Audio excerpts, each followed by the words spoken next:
got a call saying that was an aircraft gone down. David, can you speak up a little bit, please? Oh, sorry. I'm sorry. One afternoon we got a call that an aircraft had gone down about 5 miles off. And we launched. We thought where the facility was, where the aircraft gone down. And we later heard that the pilot come down on parachute and the helicopter picked them up. But unfortunately the navigator, his chute didn't open. So consequently he was drowned. By that time we hunted around because we thought we'd go and have a look, see if we could find where this aircraft had gone down in the oil slick, you know. Luckily, before dark, we found it. So we phoned the Coast Guard up, say what had happened, and they got in touch with Trinity House, which is looking after all the wreck of the light. And apparently we hung about there where this oil slick was for about 2 hours or more. Luckily, there was one of these ships turned up. So we went alongside, I marked the spot where all this oil was coming up. We went aboard, that was like a factory ship. This hold with all these men working with a paintbrush and a hammer away, getting one of these big boys from the sink all ready, painting green. Within about half hour they'd done all that, put the boy over and went away so that they knew where the wreck was. And that was a good thing, man. If we hadn't spotted the wreck, they would have probably had a job to find them. Anyway, another sad story after that. About 3 months after, Jack and me, we were both fishing off that area, somewhere in that area where that plane went down. And we knew we'd had a week's bad weather. We knew damn well that all our gear was got to be all rolled up, you know. And I cleared all my pots before Jack, and we knew he was hanging on a bit, having some trouble. We got back to the harbour, hung on about, we didn't turn up, so we went up to the quay. When we got up to the quay, we kept hanging about, with no we had no radio, you see. See our lights coming up at the quay up the East Beach Bank, and of course that was Jack coming up. And we didn't know what had gone wrong. Well, this is a sad thing. When he came up the brickyard, he had a big green tarpaulin hanging on the starboard side. And of course, when he got alongside, there was his poor Air Force navigator, all mixed up with all these pots and ropes. And they'd been there for 3 months. And it was a very nice sight. I had to go down and have a look. Very sad. But just show you how things happen. By luck, we had it. If that hadn't sort of mixed up with all the pots and that, he probably would have found it. But there we are. That's another incident. There's another one. There was also one afternoon. I remember there was a military aircraft coming in low and reported a boat that was sinking about a mile off Skull's Head, Sprangers. So we launched, there's a low water launch, and we proceeded to the point where we thought this vessel was. We see something sticking out of the water. We approached to this point. When we got there, that was this boat. All we could see was the mast, as if you point the bow of the boat was pointing towards the shore. But no, we couldn't find anybody. So we did hunt around. Then the helicopter arrived. He started to search to the west of us, about 2 or 3 miles, and all I see him hovering, called us up, and he says, 3 bodies here want to be picked up. So we proceeded where this point was. There was a woman and a son and a man. And of course, luckily we got them aboard the lifeboat, of course. They're all drowned, of course. So, you know, these things happen, don't they? But if I hadn't been that military aircraft, I probably wouldn't know nothing about it, you know? So, any questions? I've got one.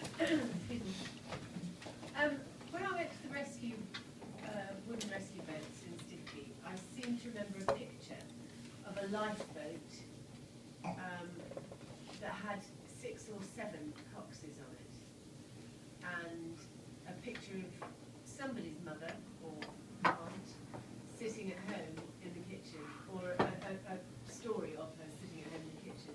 Was that you on there, or was that the rest of the family? It's all my family were in the lifeboat. That would be in them. The father was full-time mechanic. His brother was a second mechanic. His other brother was the second coxswain. Of course, Jack was a crew member. So, and then, of course, automatically, me and my cousin, we all came into it. You know, but you see, when I first joined, there was 20 altogether, 7 men in the boat and 13 launches. And there used to be a man there when I first went down there. They used to issue an armlet only for 13 men to help launch the boat. If you didn't get an armlet, you didn't take part. Do you see what I mean? But there was always 5 officers, which was the coxswain, mechanic, second coxswain, 2 mechanics, and a bowman. Now, in those days, there was a bowman. Water, please.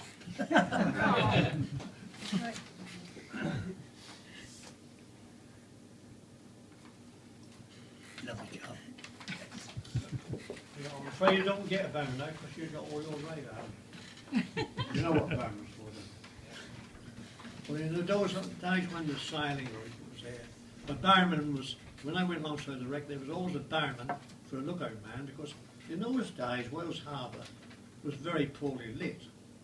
So they had a bowman for a lookout for the coxswain to make sure whether he's on the east side or the west side of the harbour when he went out. But when they went aboard alongside of anything, he always had a grappling hook, and that was the bowman's job. But they never had no, what do you call them, line throw, I think, in those days. Coxswain used to throw the grappling hook to pull the boat to the wreck.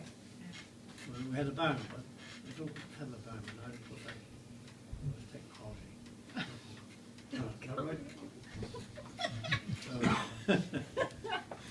What are you laughing about, Maria? So, you know, good luck with the lads here, and I hope everything goes right for them. But I must admit that I've been very proud of it on the Wells Lifeboat. Family all done their bit, of course. I don't originate from Sheringham, my old grandfather did. He came from Sheringham, and there's 5 sons and 3 daughters, Wells. And that was good. So there we are. Thank you very much. Is there anything else you'd like to know?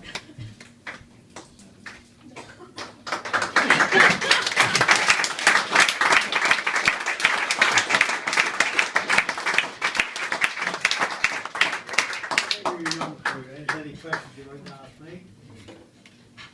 You can tell us about the summer lesson, David? What's the finale show? I'm sorry. I told you.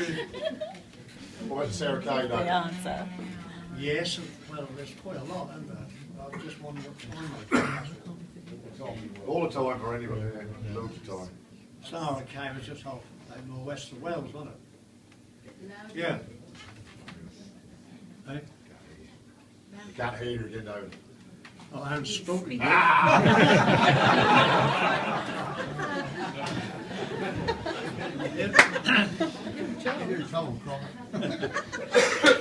It was a craft chap and his 3 crew had bought this vessel somewhere. I don't know if it was King's Lynn or where it was. It was an old trawler. Apparently he had hit the bottom and come over the wash somewhere into that shallow ground there, and apparently making water badly, and also lost engine power, and that was at the northwest, not a gale, but around about 6 to 7, and we had to launch. Well, as we launched and then started to steam down, because we could see this vessel wasn't far away from where we launched. And before we got to the wreck, there was 2 helicopters arrived. So we just, when we got there, they hung back, or we hung back, because we knew at that time that they was lowering a pump to the chap on the boat to pump out. Well, when they done that, they left us to it. So I went alongside, and there was 2 crew members what to come off. Paul Sonny, my mate said we got alongside, took them first 2 off. And he said, is there any more? He said, yes, the old cook was down, said he's drunk. He said, well, give him up. So he come up, I thought that was his last days apparently. Got him up, and we hauled them 3 crew in the lifeboat. That still left the skipper, because he was a bit, by that time, the whole thing was rolling heavy, very heavy, and all at once the blooming mast broke. Then the blooming, the davit, what they call it, the rigging gear, had all gone over the starboard side. When that happened, I said, come on, we've got to get him off there. Can't. So I hailed to the skipper. I said, only thing we can do, if you can get an anchor, excuse me, over the side, she might be afloat next day when the weathering cloth. But apparently, I think what happened when he threw the anchor over, because all that rigging was laying below the waterline, I think the anchor must have caught on some sort of rigging, and you know what happened. So he come off. I said, that's the only thing you can do, come off. And we beached him on Holland Beach. Right. Then we got a call from one of the helicopters or the coalition, I think, asked if we'd go aboard and retrieve the pump. I said, like hell we will, nobody's got aboard that boat. So we came home, but then she sank. Went down next morning to see if she's still afloat, but he'd gone down. That's another thing. Right, you want to go back to the Seven History? This is the ship. Hang on, Dave, you got the bronze medal for that one, don't forget as well.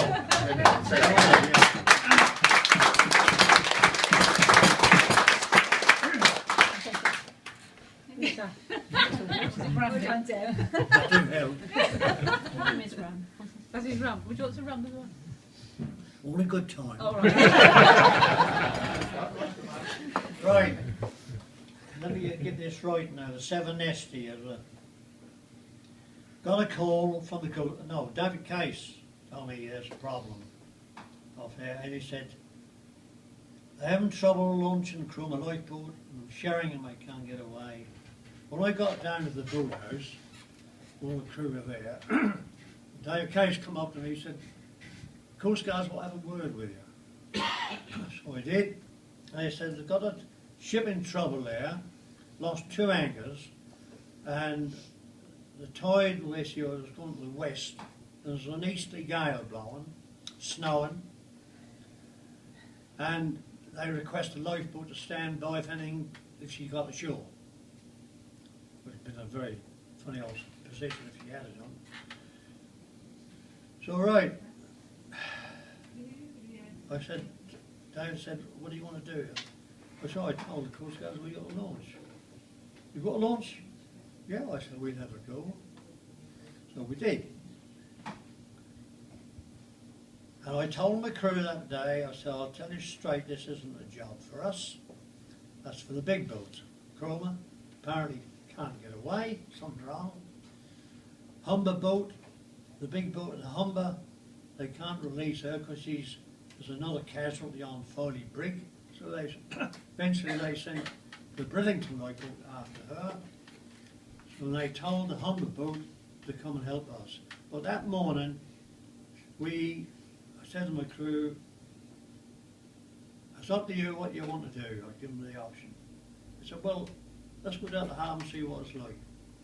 When we got down to the harbour, 2 hours after high water, swell has gone down a bit, which they normally do. So I said, right, here we go. Got outside the harbour, full throttle, which is only about 8 knots.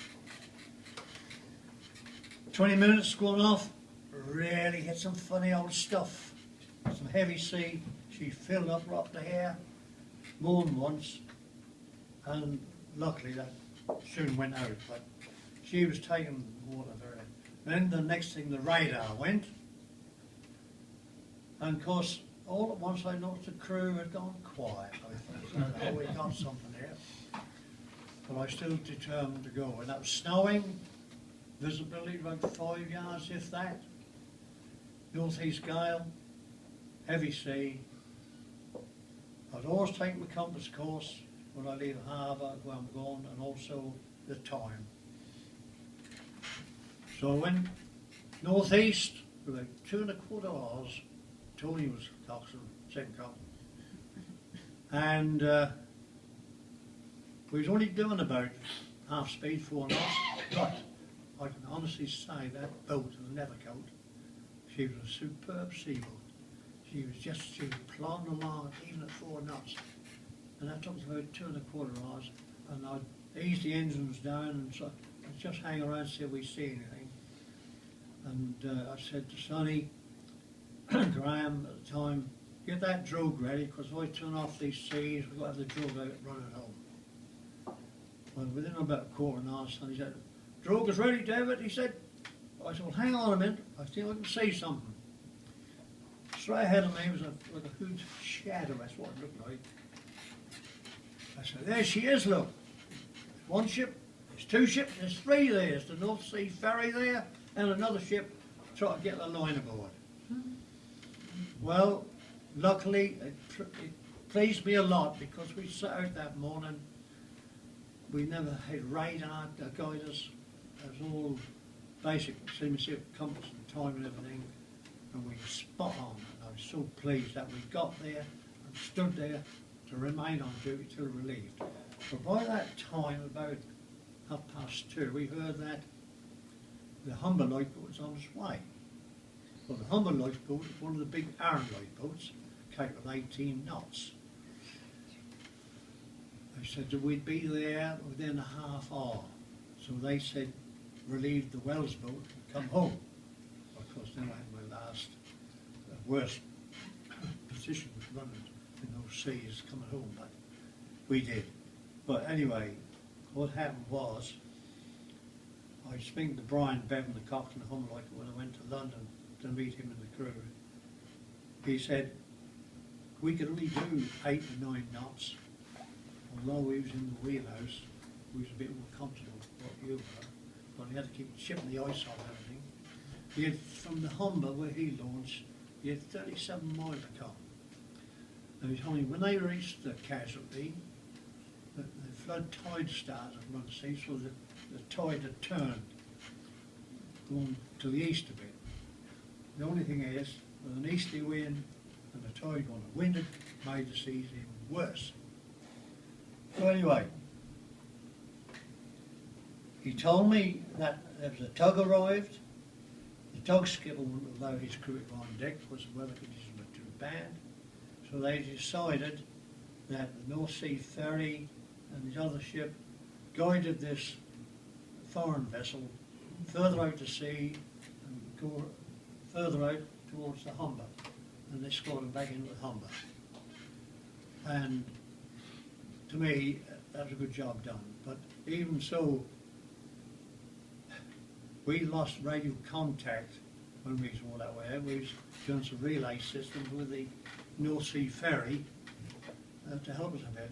But we didn't know on board the boat that there was no radio contact ashore.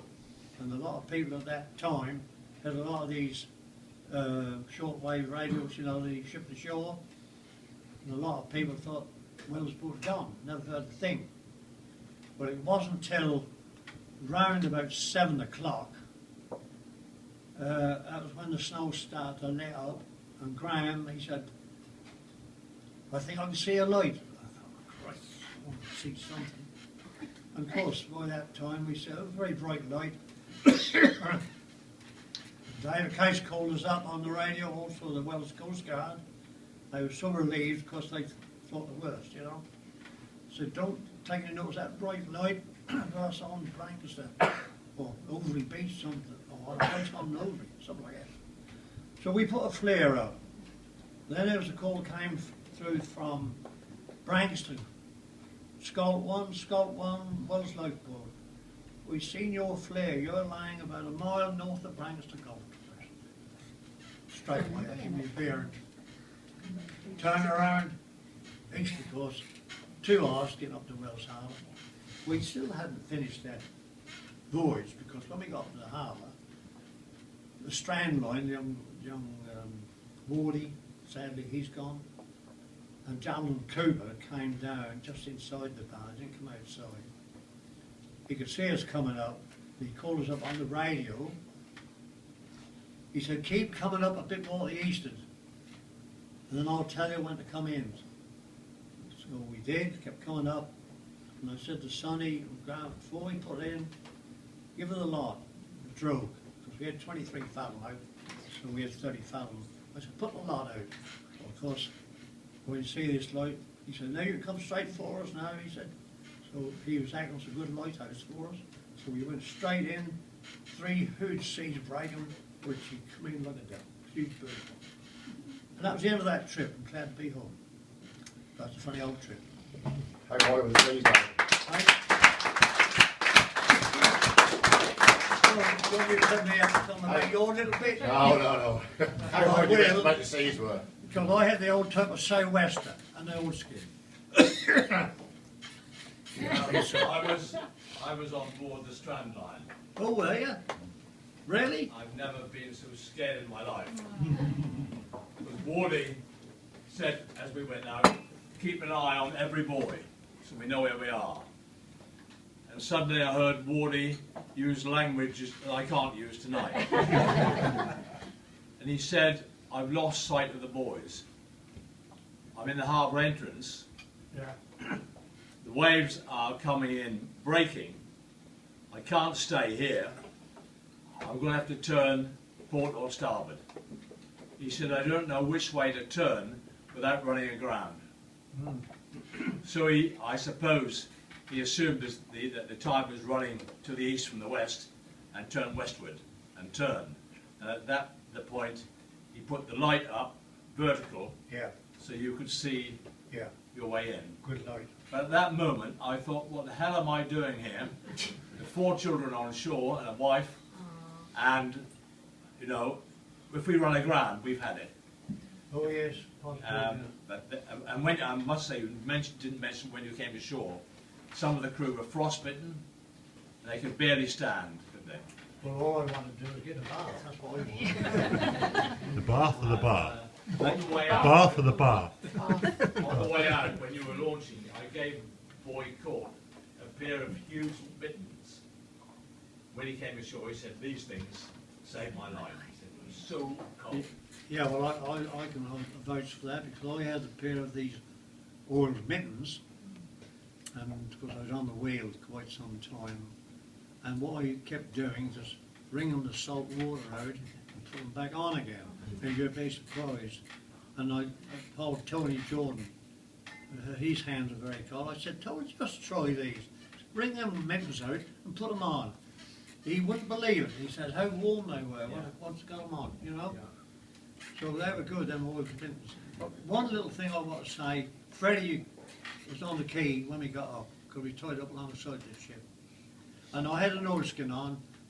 I had a chin strap with a bit of pot twine, vanilla rope, keeping the sou'wester down. That's what we had, sou'wester. We didn't have bump hats. Good old scarf, jacket, an oilskin. When we got all the crew jumped out, got tied up. Nigel, I think it was, and this fella here jumped aboard the boat. First thing they thought about getting up, my clothes off, what my bloody helmet. I said, hang on, go. But anyway, he did a good job. How high do you estimate the seas were? Well, I'll give you some examples. We kept going round and round the North Sea, you know, one of the big ferries, North Sea ferry, the Norway, that's what it was. We went down into the troughs. At times, I could only see the tips of her masts. For example, 40 foot seas? Hey? 40-foot seas? Well, I would say I was in that region, because when you go down in the trough, you can't see other ships, you know. You disappearing off a clubhouse, Yeah. and you put that flare up, Oh, I yeah. went down there with father in the tractor. That's right, yeah. When you put that flare up, you received the flare and you bobbed up, completely disappeared, and we were standing up, the club was Yeah. looking down. Yeah, it's a funny old day, Freezing. but I was so pleased myself that we had done the job, stood by till relieved. And he got the silver medal.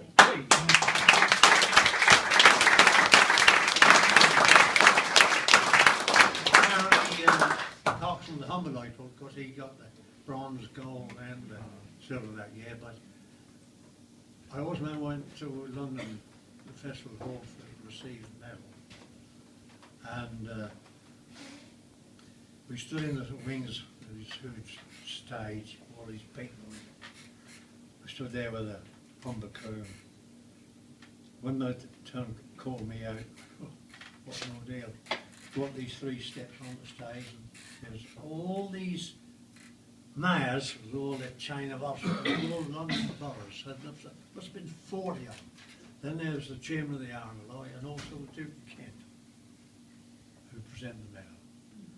And I got a standing ovation, and even I knew afterwards that the skipper of the Norway, Wally Patch, he was there that day. I didn't get to meet him, but he did say all the years he'd been to sea on the North Sea or on the Channel, it was the worst he'd ever been to sea.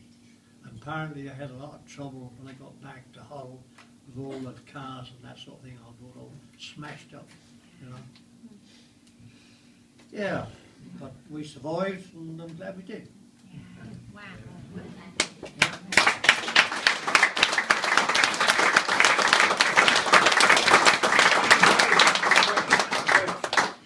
Question, come on. No bill? It's been 10 years to say we died, I think I heard.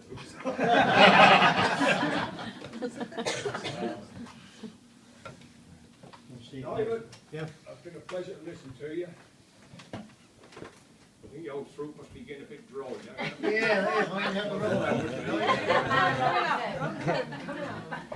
Good health, everybody. Yeah.